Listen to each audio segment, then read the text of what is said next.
This is a spoilers video. Hi, pals.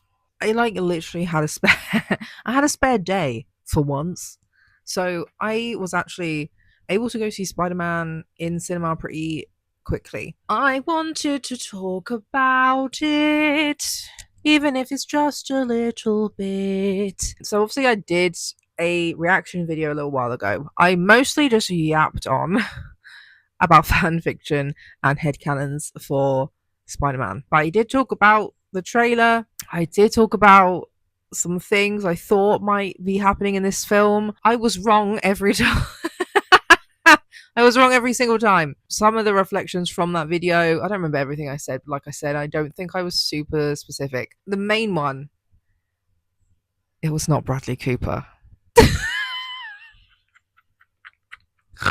It weren't Bradley Cooper. I think the shot we saw as well was like in motion. Why did his face in motion look like Bradley Cooper present day after a load of work done?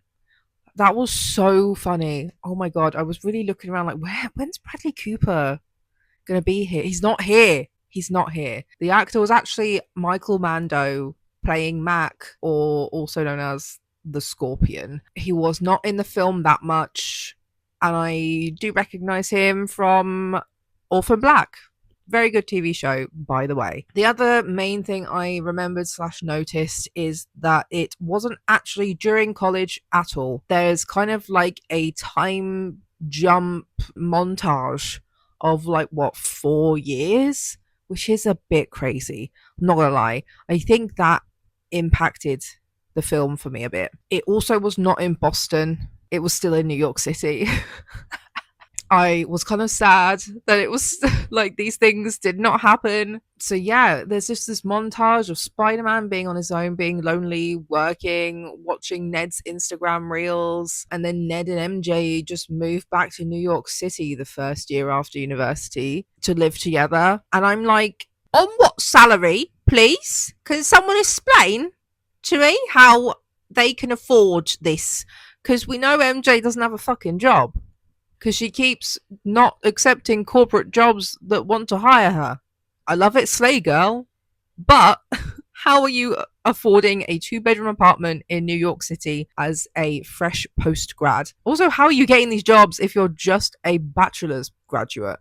I know it's MIT, but I feel like for some of these really big jobs, surely you will need like a master's or something. So then it makes me think, has it been longer than the 4 years? I understand the purpose of this time jump is that's the cause of the Spider-Man mutation. He spent so long alone and then has this trauma of seeing MJ with her new boyfriend. Now they've moved back. Also, where did he come from?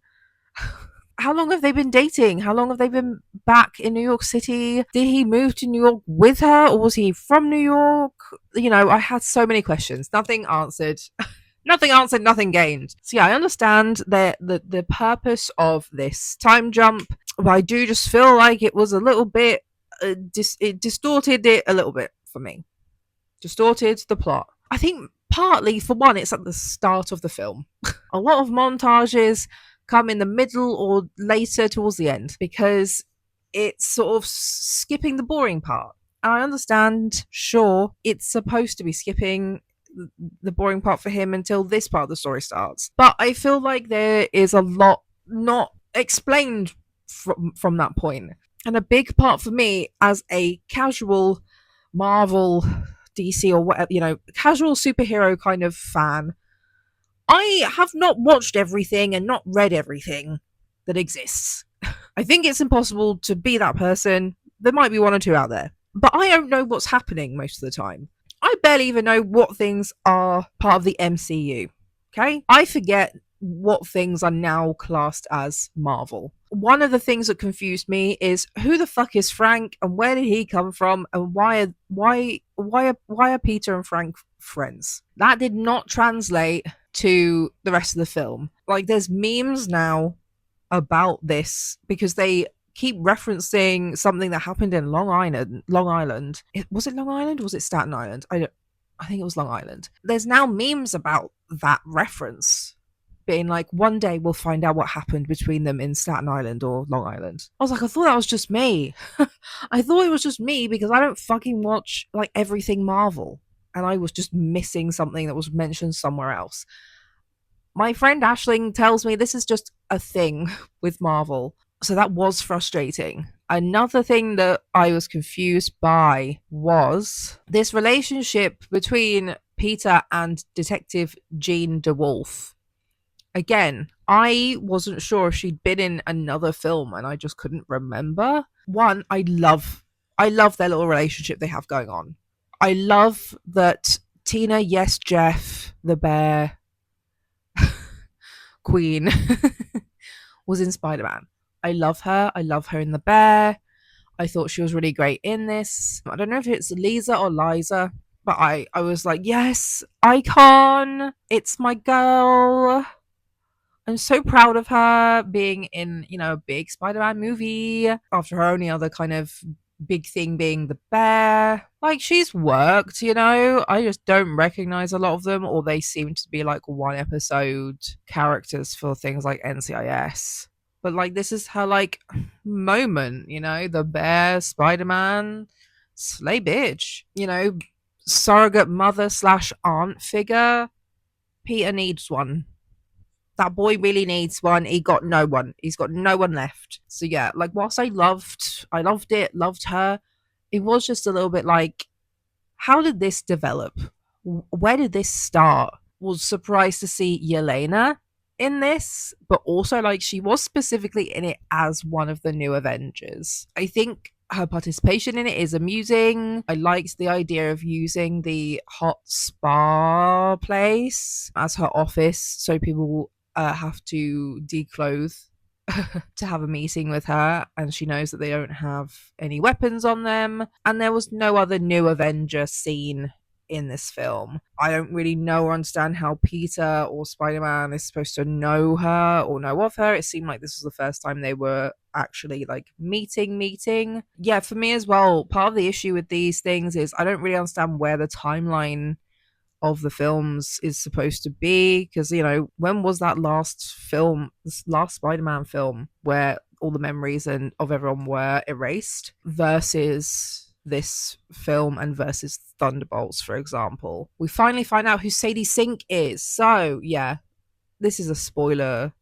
This is a spoilers video. Sadie Sink is in fact Jean Grey. I did see some rumors online. There were a few ideas of who she could have been, with the multiverse. Was she another MJ? Was she maybe Gwen Stacy of this universe? I saw the Jean Grey. I saw somebody else talking about how they hoped that she was a different mutant, one that that like the comics had as like a thing with Spider-Man, and I think the Fire guy from Fantastic Four, like the three of was it Spider-Man and Friends, I think they said. They do seem to be setting up to combine the X-Men universe with the MCU slash the Avengers. And I don't really know how I feel about that. Particularly based on the original X-Men films, which is what I'm most familiar with. And like, I need to go back and rewatch them, because I do think that the politics is a little bit skewed.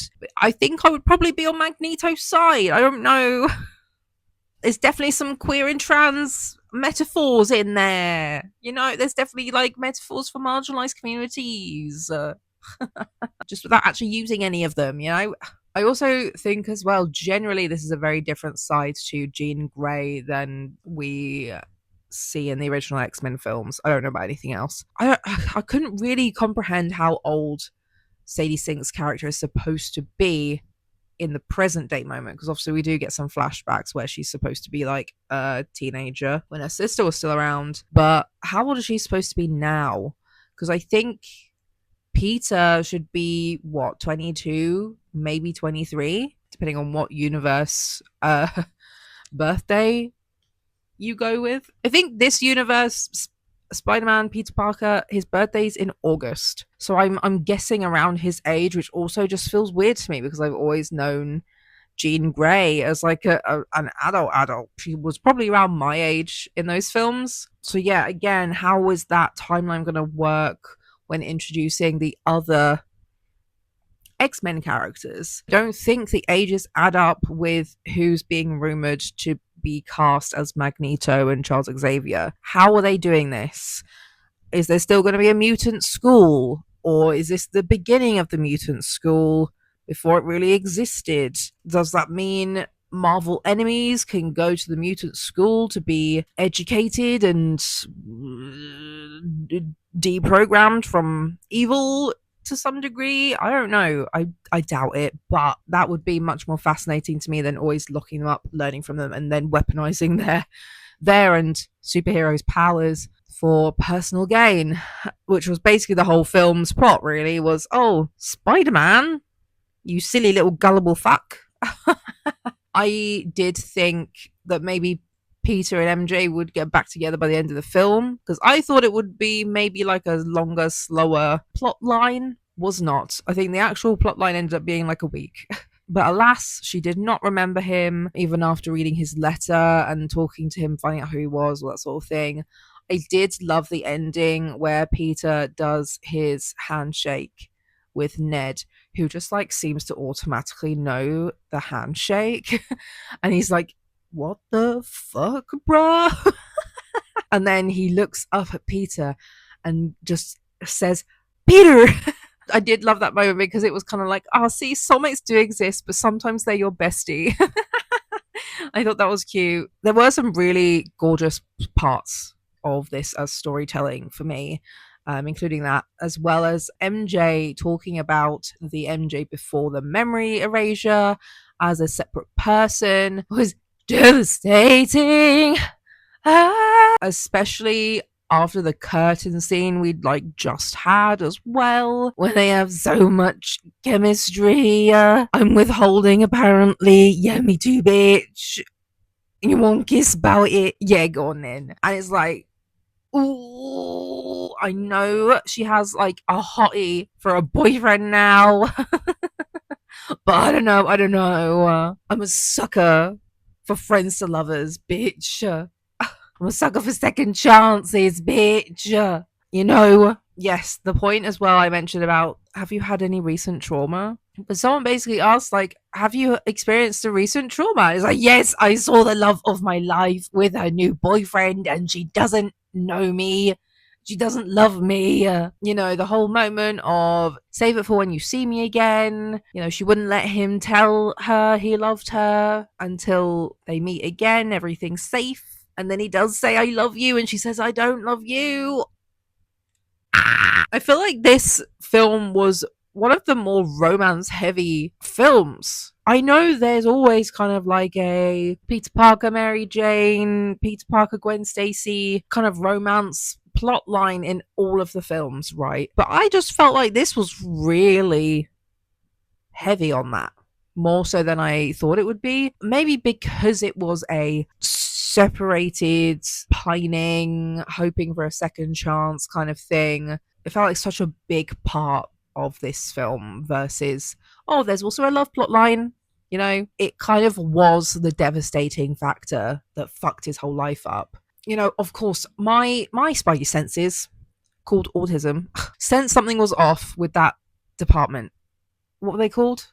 I have no idea. The danger department. Yeah, I sensed something was not right, not correct in the department of fuck faces, you know, whatever the name was. And this is one of my key examples of what I said in my last video reacting to one of the first trailers of Spider-Man Brand New Day, where Peter Parker is autistic as fuck. Because here he was just showing his autistic ass, taking people at face value self when he spoke to Bill after they'd apprehended Jean. And he's like, oh yeah, Sarah? She was a workmate of mine who died. I was thinking of her when Jean jumped into my mind. Did I make a rhyme? You know, like I felt something was fishy, especially when they talk about like, oh yeah, we take all of the weapons you guys have to learn how they work. And then later on, Jean's like, isn't it funny? Isn't it funny? They specifically have a weapon that works against you and your non-bio webs? even though you have never done anything like turn evil, but they've got a gun just for you, bitch. They got a gun just for you. Like, really, even though Jean was a fucking dick through this film unnecessarily. I think if she had just spoken, I know it's for plot. I think maybe though I would have enjoyed this other option. But like maybe she just spoke to Spider-Man. Maybe she just like, hello Peter. Here's the deal. Here's what's going on, I feel like if she'd just spoken to Peter Parker, because this guy is just so forgiving as well and accepting, and he's like, especially it's the whole plot of like the comes near the end of this film as well anyway, is like, you choose who you are. You're not one thing or another. You can choose to be good even though people think you're evil, or like your powers make you feel like you're going to be evil, because there's also this whole plot line with Bruce Banner and being the Hulk. R.I.P. Poor dude. He's not dead. Sorry, he's not dead. I think he would have just been like, oh shit, I thought they were the good guys. I'm so sorry. Let's go fuck it up. Let's go fuck it up, bitch.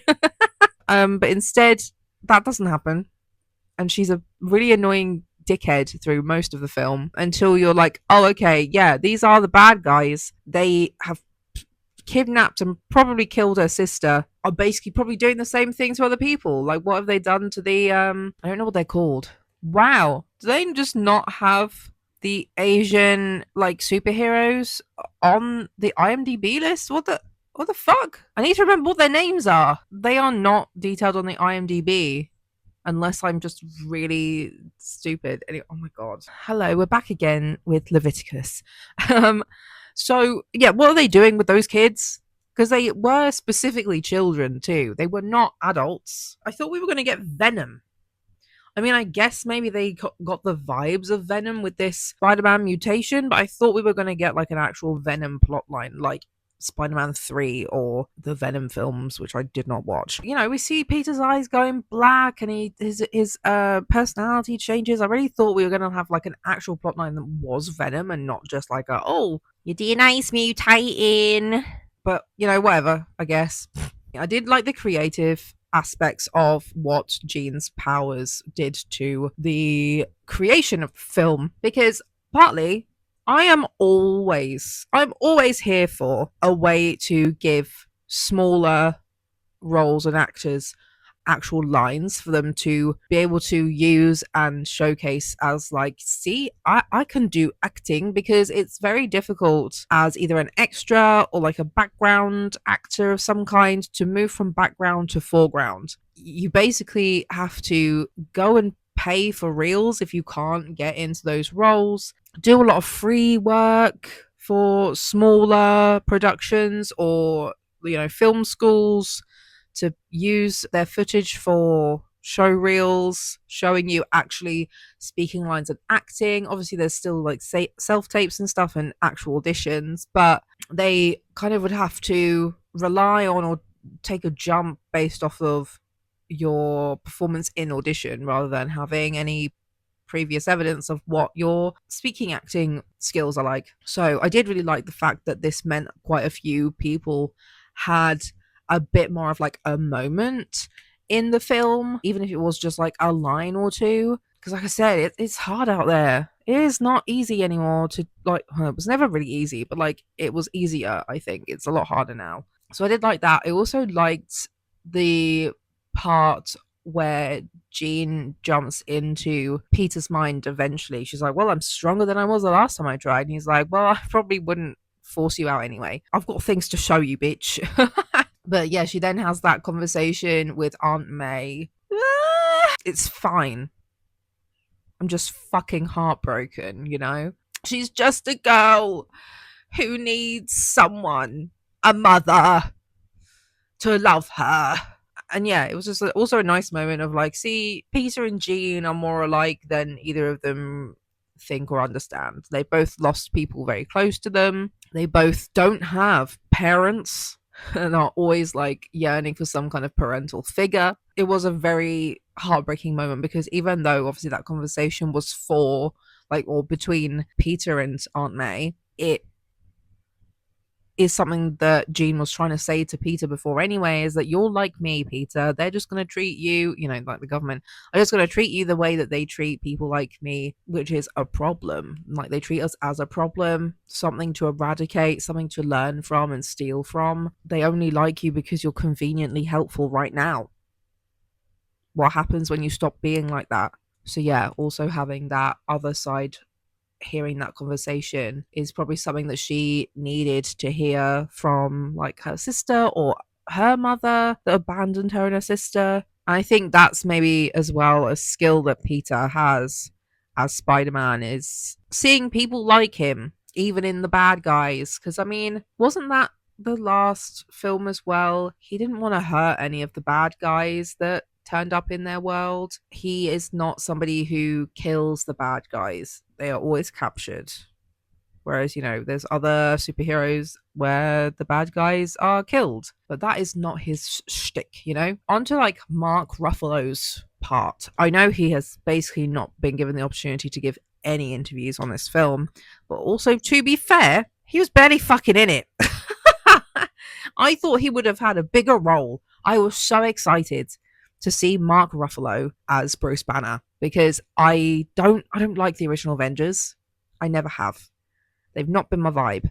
Apparently there is a Hulk film. Is that with him in? I don't know. I think I said in my last video about Spider-Man, I was so excited to see him in this role, because my only real experience of watching Mark Ruffalo is as an OG back in the early 2000s. Fucking rom-com king, Just Like Heaven and 13 Going on 30, best films to exist, full stop. We just didn't really get much of him, and I think he is a really interesting character as well, especially as his powers are not like other people's, in the fact that he doesn't really have any control over them. It's like another entity in his body and taking over his body rather than himself. Once that happens, he barely has any control over that, so he uses his super smart Dr. Professor brain. Also, are all superheroes super crazy, like scientists smart? It seems like it, and I think that is fake news. I need some more fucking himbos in here. I need some more doofuses. I need some more people who don't know anything actually about science. Because whilst I do, I only know biological science that's really niche because of my health issues. I want some rep. I want that representation. I thought Peter might have told him who he was when he went to go talk to him. He doesn't. Especially as he was like he's not an Avenger anymore. Also, I didn't watch, was it Endgame? I don't know. I didn't watch Endgame. Why is Bruce still around but nobody else of the Avengers are? That's something I have confusion about, but that is probably because I didn't watch the film rather than just general narrative confusion. He's an ex-Avenger now that there's new Avengers. If he's an ex-Avenger, why wasn't he in Thunderbolts at least a little bit?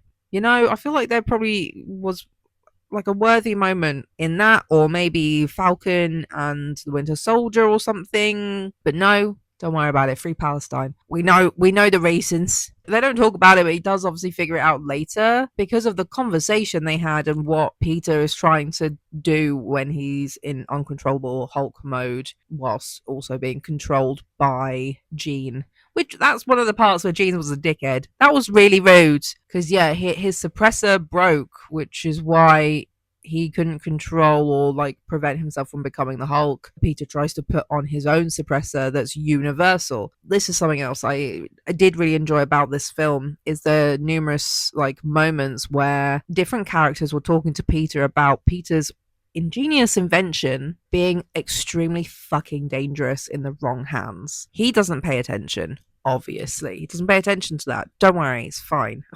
Because he's more concerned anyway with his issues, but then he thinks this is the only way that they can tackle and deal with Jean. That is my next point actually written down. Numerous warnings about the danger of changing your DNA, as well as specifically even to suppress something you think is scary. Because as well, that's one of the differences between Bruce Banner using a suppressor versus Peter Parker currently using a suppressor in that film. Bruce Banner, obviously his powers haven't changed in a long time. He's not changing anything, so he's suppressing something that has been relatively stable in a way that it has been predictable and unchanged for a long time, to prevent that from happening. Whereas Peter is doing it whilst his body is in process of changing. Like his DNA is already changing.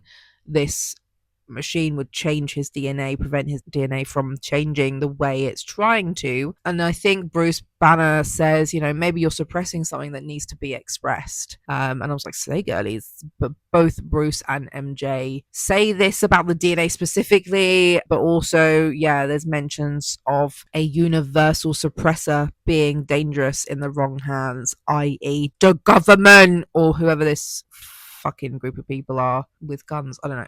Everyone has guns in America.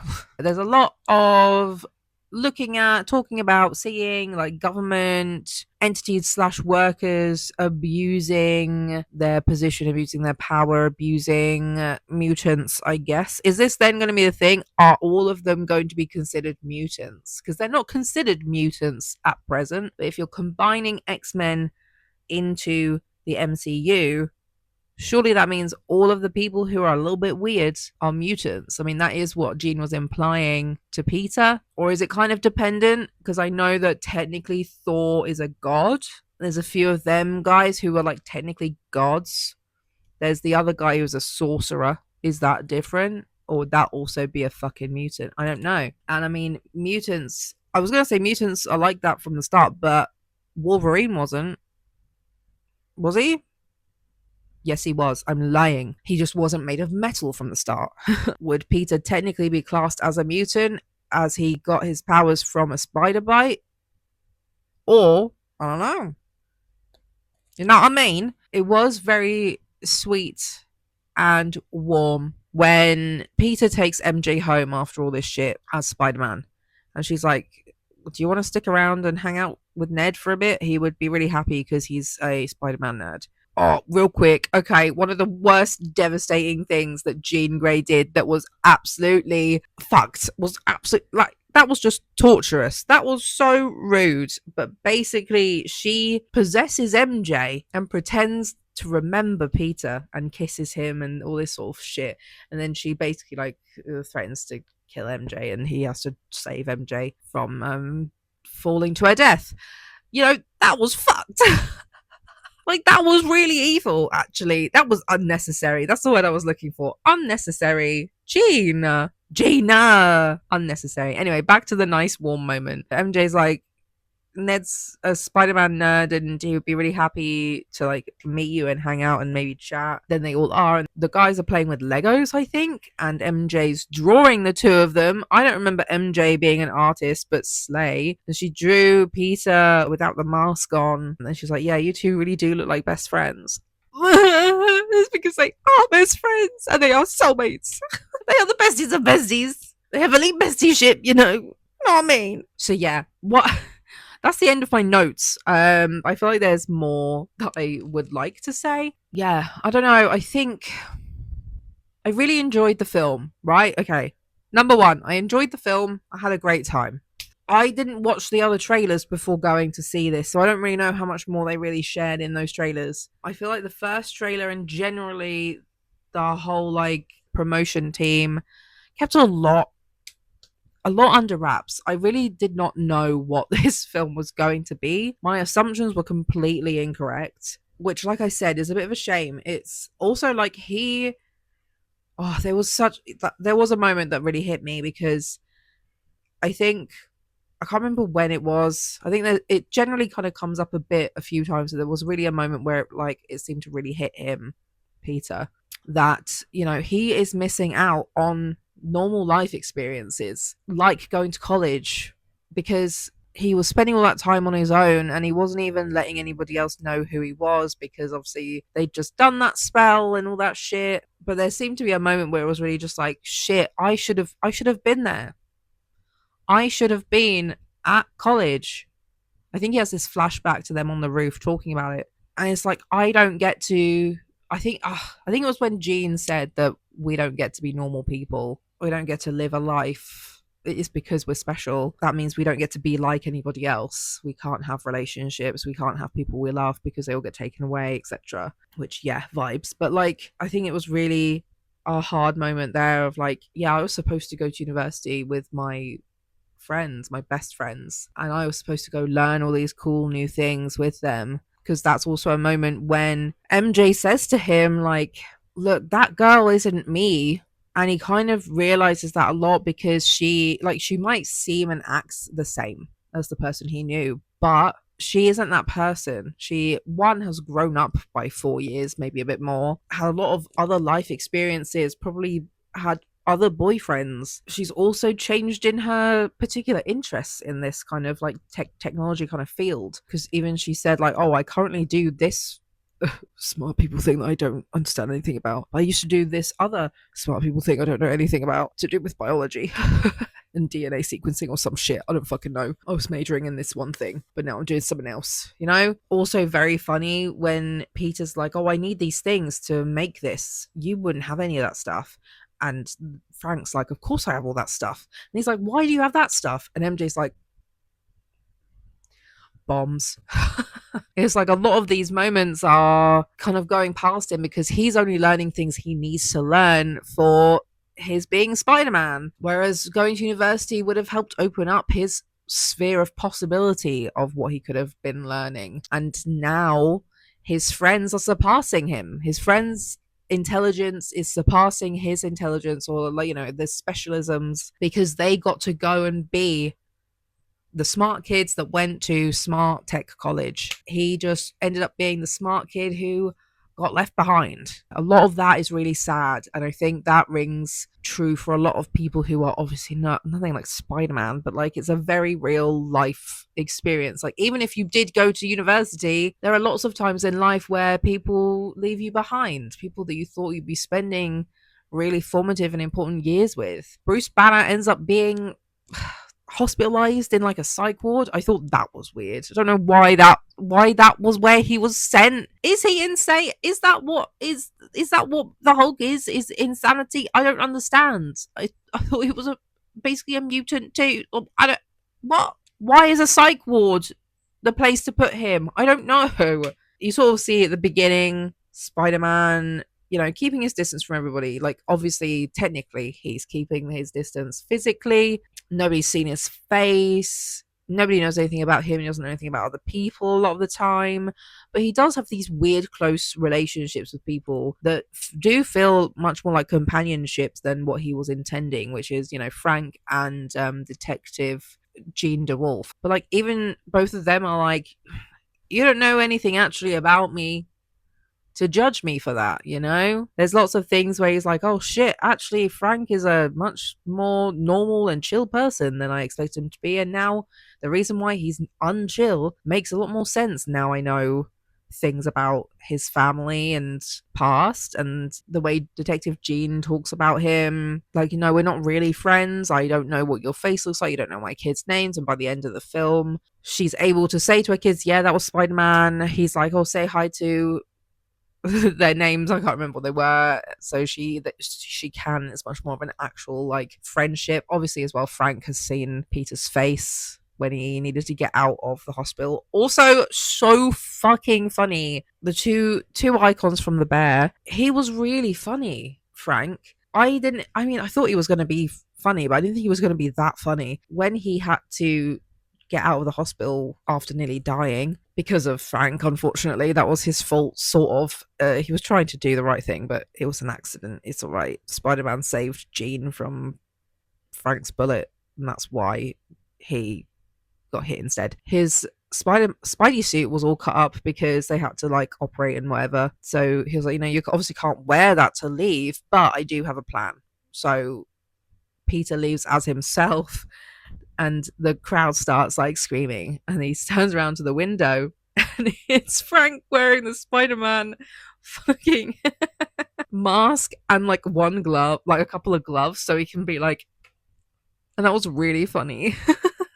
And also just generally the way those two are together is very amusing. He's kind of like the annoying older brother he never had. Again, I saw a meme that was like, this is the most, I can't remember where he's from in New York, the Bronx, Brooklyn, I don't remember, but this is the most New York we've ever seen Spider-Man is the way that he's arguing with Frank, and I just thought that was very funny. This is one of the reasons why I do really love Spider-Man, but also have started to enjoy Marvel media a bit more, is that I do find it's really funny, actually. They have some really fun jokes, but I do feel like, again, like most media, they are wimps. They just don't want to lean too far into the campness of the Marvel universe that they've created. By the way, they've made everything so, like, such a mess narratively, that if they just really leaned into the campness of what they've done, they could make a really funny, like, next Avengers film. I just don't believe they're going to.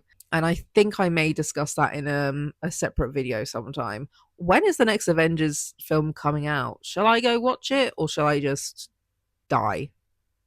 But yeah, I feel like there were some characters who were underutilized. There were some characters that were overutilized. I didn't realize there was gonna be so much focus on rescuing MJ again, to be honest. But I think overall, the story is you choose who you want to be. Jean was saying, you're either Spider-Man or you're Peter Parker. Which one are you? And he was like, I am both. And turned into creepy Spidey with his creepy Spidey powers, but didn't actually hurt anybody like he had previously been doing. It's like, yes, I just needed this one revelation of I can be both. I'm not one and the other, I'm both. So it was him being able to choose not to harm people with his new DNA and powers and whatever, mutated self. Point of the story, you get to choose who you are by your actions, but also you get to choose your family, because he is sort of rebuilding his family in this film with Frank, Detective Jean DeWolf, Ned, and obviously MJ as well, because I think he's now going to have to settle for the fact that, at least for now, him and MJ are not going to be a romantic thing, even though, look, I know MJ's boyfriend is hot as shit, but from that curtain conversation, I don't know how I feel. I don't know how I feel about him as a person, you know, but we didn't see much of him. Once again, as well, I went to the cinema to see a film. I forget half of the film. So there's a bunch of things that I did want to talk about and mention that I now remember thanks to people's videos and talking about memes, things like that, for Spider-Man. Obviously, one of the big aspects of Spider-Man was the fact that his mutating DNA gives him worse autism. Gives him more sensory overstimulation. Like, my guy was fucking autistic as fuck already, and now he's just even more autistic. Slay. Those scenes were like super relatable to me, and when I saw other people feeling the same way online as well, like, oh my god, I went outside and everything was fucking loud and everything was really bright, and I yeah, you know, so that was amusing to me as well. In general, I will try to remember to link a few Instagram reels that I was watching that helped my brain convert thoughts and feelings into words better, either in the description or maybe in the pinned comment. I saw a lot of people commenting on the fact that this Spider-Man, this Peter Parker, has been using a lot of like spy tech and kind of dangerous technology, which I did kind of mention already about the suppressor specifically, but also I think a lot of people are kind of misunderstanding maybe where I think the plot with Peter Parker is going. I think a lot of him using, you know, basically like hacking into CCTV cameras and using facial recognition, you know, doing a lot of things that either are straight up illegal or are kind of dangerous in the wrong hands kind of vibe, is linking quite well with the plotline of the suppressor specifically, and what might be going on with that, but also his past connection with Tony Stark. Like, I don't massively remember a lot about that, but I do know that he was kind of just like a mentor for Peter Parker. And it also includes, you know, Ned's Spidey tracker invention as well, because I already said that in this film, it is revealed that they already had a weapon to use against Spider-Man's synthetic webs. Isn't that very interesting, Peter? They already have a weapon in case you ever get out of hand, or in case you start saying or doing things that they don't want you to be saying or doing. And yeah, that government department admitting to having and taking villains at the very least, but not always villains, evil technology, learning how it works, learning how to recreate it for their own uses, that I think that, maybe this is also part of why he needs to express his new mutated Spider-Man DNA, because obviously we see that his new webs are biological, like our first Spider-Man, and the weapon that government department made doesn't work against his biowebs, basically. So I think that's one level, one hint at, his mutation was necessary for upcoming plots. Like Bruce Banner says, maybe it's something that needs to be expressed rather than something that needs to be suppressed. So I think that the next installment, whether it's the one with all of the Avengers shit, whether it's Doomsday or whether it's just the next Spider-Man film, I'm assuming it'll be Doomsday, because I think that might be when they're including like the X-Men into it more as well. But it will be about all of these technologies that people have, created, some for good, some for bad, being used against Spider-Man, mutants in general, the Avengers, etc. Because obviously, as well, a lot of people are talking about how Spider-Man maybe inadvertently has basically created I don't know what they're properly called in the X-Men universe, but like the suppressor collar kind of things with his little badge, which, Bruce did warn him about the dangers of just creating one of those that works for any kinds of powers and adjusts to any kinds of powers, especially in the wrong hands. And yeah, we'll see Peter sort of realizing the error of his ways, where he hasn't actually thought that far ahead when it comes to what he is doing, what he's making, because that's kind of also a big part of this plot of Brand New Day as well. He doesn't think far enough ahead as to what would happen if I do give up Jean Grey, what would happen, why is Jean Grey doing this, etc. He just kind of goes with what he's always known to do, which is capture the bad guy and give them to the government. And now there's no Avengers who know him personally anymore and aren't like, the whole world's very different now.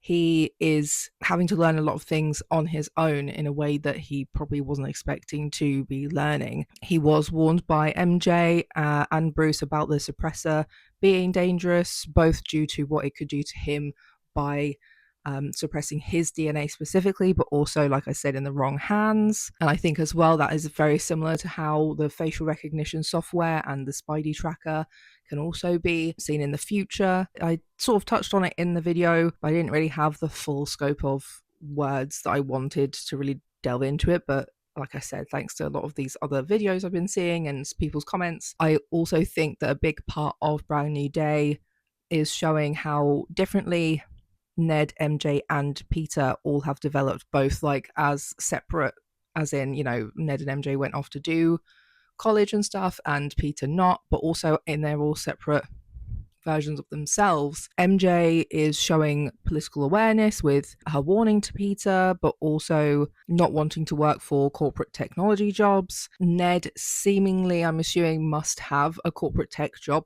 already, because how can MJ and Ned afford a 2-bedroom apartment in New York City? People keep making the argument that this universe's New York City has cheap rent, and I don't think that's a useful or relevant argument. I feel like you could say the same thing about a lot of places in the world that, are prone to, certain types of weather or certain other kinds of issues, whether it's security or, I think there's a lot of places, especially in 2026, that are shitholes and are still excruciatingly expensive for no reason except capitalism. So I don't know why we would think it's different just because New York is being destroyed regularly by evil people and superheroes. We literally have shit in our rivers, guys. Like, we have microplastics everywhere. Everyone's got fucking black mold in the UK in their rentals. So their rent is still too expensive. I don't know. But yeah, so like I'm assuming that Ned does have like a corporate tech job. We just haven't seen him doing it or anything mentioned. And he is the one that made the Spidey Stalker software, which could easily be used against Spider-Man in the future. But we also see that they have both grown in their awareness and personal beliefs, where Peter has kind of stunted in his growth because he didn't get to have the normal kid life in general, but also specifically the actual university experience too. Whether it's going to university or working a job, because that's the other thing that comes up a lot I'm seeing, is that how is Spider-Man paying for anything?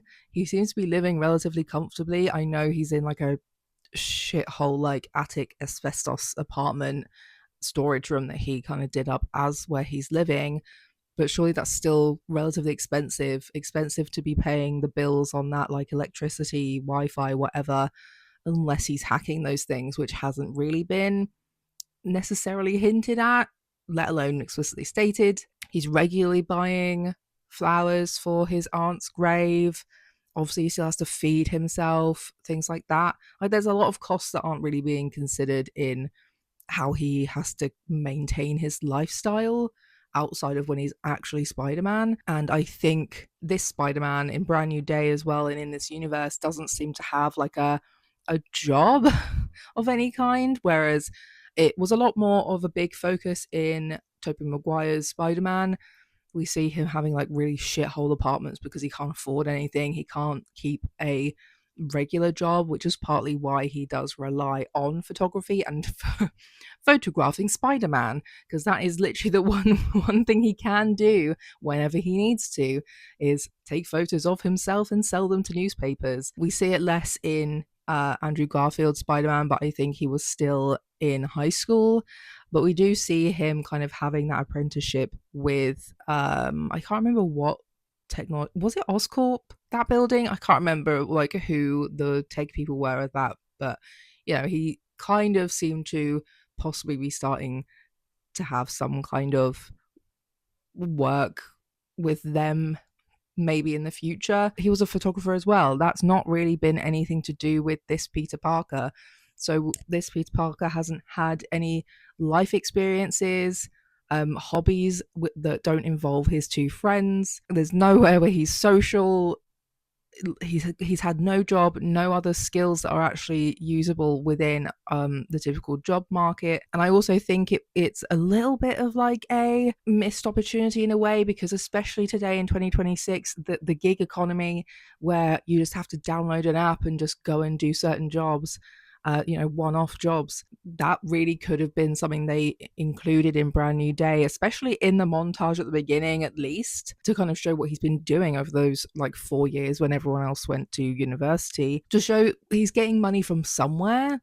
But because that's not really been hinted at or included, he has kind of missed out on a lot of learning opportunities and character building opportunities and life learning opportunities, and just generally the possibility of developing his worldview, opening his experience, whether it would have been college, whether it would be working for people, or there's just he's missed so many normal lived experiences that Tobey Maguire's Spider-Man and Andrew Garfield's Spider-Man both made much more of an effort to maintain, especially seeing as this Spider-Man didn't have an Uncle Ben, but also has lost Aunt May, whereas the other two still had Aunt May as well to kind of ground them into a kind of normal reality world. So I feel like a lot of this Peter Parker is still very young in his mind.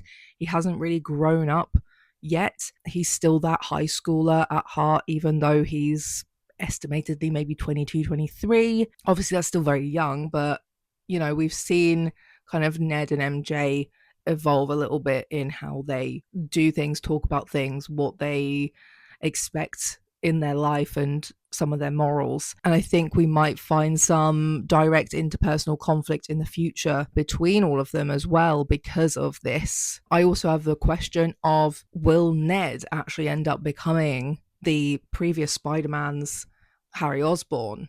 Will he end up becoming the Green Goblin or something similar in a way? Because I also think that he hasn't shown as much of a concern about politics and what he's creating, a bit like Peter in a way, where MJ is much more concerned about the impact of these technologies rather than just what the possibility is that they could do for people. Is that she's also concerned about negative impacts and if this technology ends up in the wrong people's hands. Whereas Ned is much more concerned about, paying your bills and having a job and having a nice lifestyle so he can go back and forth between hanging out with his friends he made in Boston and coming back to New York City. He made the Spidey software that very easily could be used for bad, both like in the state that it currently is, but also it could be easily stolen and adapted to be worse. So I think, yeah, there may be some conflicts between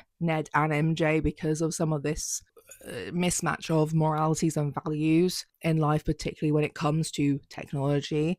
And who you are okay working for. People are also speculating a little bit that maybe the Oscorp will be developed in the next films, because it obviously doesn't exist currently, but there's still possibility for that to be started and developed and build up, and then have, the Osborns as characters or similarities in there with other characters that currently exist. And yeah, I do think that there could be some interpersonal conflicts among the three of them.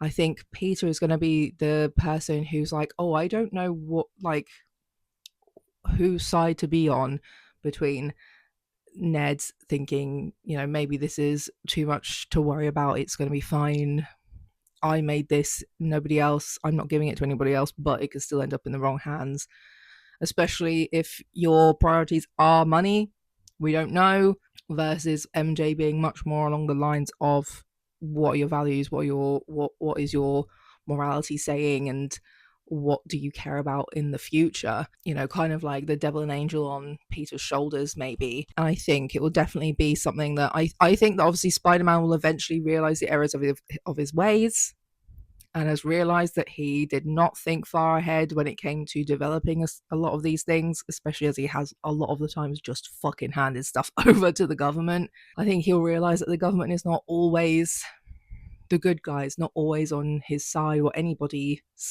side besides their own. Whereas Ned, I think, could possibly be manipulated or lured with the lifestyle that we saw the Osborns having, because, they were just a bunch of average kids in New York City kind of vibes. Whereas now, because they're super smart and they are wanted by any tech companies because they're really that intelligent, even though I feel like that's a little bit of a fantasy as well. It's like, oh, you've just graduated a bachelor's, I'm assuming, and you're immediately employable and valuable to a company. Sounds fake. I don't think you would be earning enough money to be living in this place like this. Those are the kind of things that I'm sort of expecting, or in a way hoping to see. I don't know if the current creators of the current Spider-Man franchise or the MCU generally would want to lean so far into the politics of that. I think as well, I did miss the very end scene when I went to the cinema, because the film went on for so long and I was already in town for like at least half an hour before that. My parking ran out, but I have seen people talking about it, and I watched the end scene of like this other Spider-Man being on a different planet, being located by the Spidey tracker. There's been a few different kinds of theories of what that could be, whether that is Tobey Maguire's Spider-Man, because I saw that he was supposedly rumored to be in the next Doomsday, I guess the Doomsday film that's supposed to be coming. Also, I saw people talking about the possibility of Silk, which is another Spider-Man, Spider-Person, because they keep spotting the same actress through the films, that maybe it's for her to mutate into Spider-Man,